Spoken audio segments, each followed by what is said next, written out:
Welcome to Art Walk with Cassie.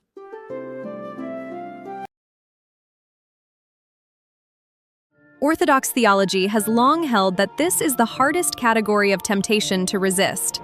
Not violence, which triggers our defenses, not obvious corruption, which at least has the decency to look corrupt, but comfort and desire, which arrive without announcing themselves, wearing the face of something entirely reasonable. Bosch understood this. He saved the quietest image for last, and he delivered it not with a shout, but in a whisper. So what is this painting actually saying? 5 centuries of scholars have offered more than one answer, and the remarkable thing is that the answers do not contradict each other. The most traditional reading sees the demons and hybrid creatures as externalizations of inner vice, standard Catholic moral allegory, familiar to any educated viewer in 1501. On this reading, the triptych is a devotional aid, a visual sermon on the nature of temptation and the virtue of perseverance. But the American scholar Lorinda Dixon has made a compelling case for a second layer of meaning. She argues that much of the imagery refers specifically to ergotism, the disease we mentioned earlier. The large fruit in the central panel, she contends, is not merely decorative.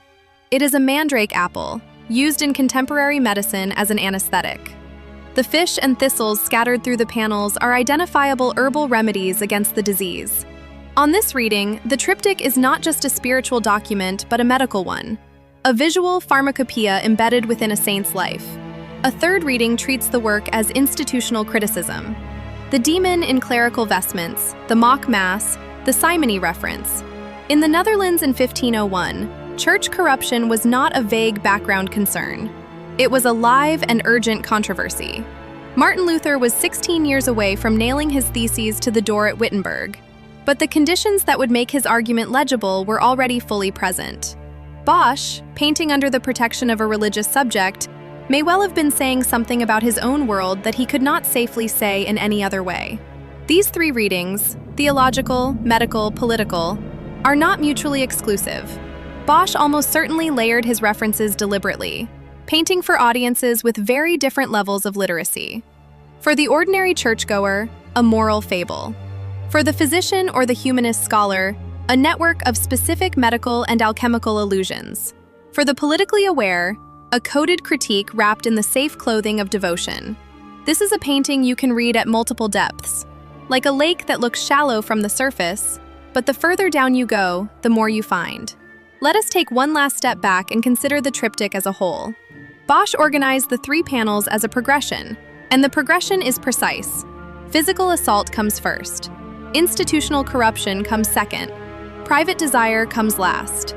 Each panel moves further inward, from what attacks you from outside, to what has rotted within the structures you trust, to what stirs inside yourself in the quiet moments. With each step, the threat becomes harder to name and harder to resist. And Anthony, across all 3 panels, never triumphs. He endures. There is a difference. When the triptych is closed, the outer shutters are painted in grisaille, monochrome gray, depicting 2 scenes from the Passion, the arrest of Christ and Christ carrying the cross. The effect is deliberate and precise.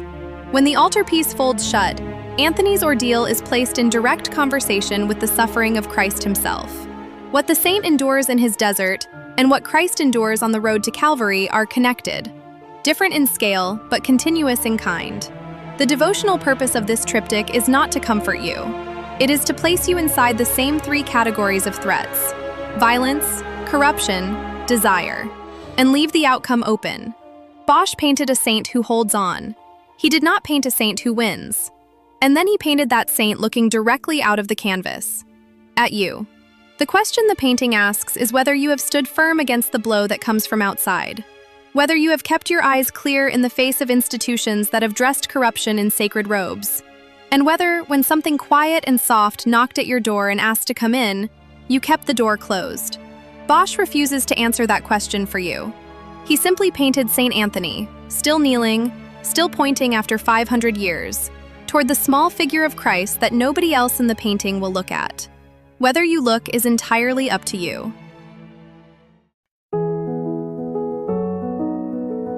So much for today. I'm so glad you could make it. I'll see you soon!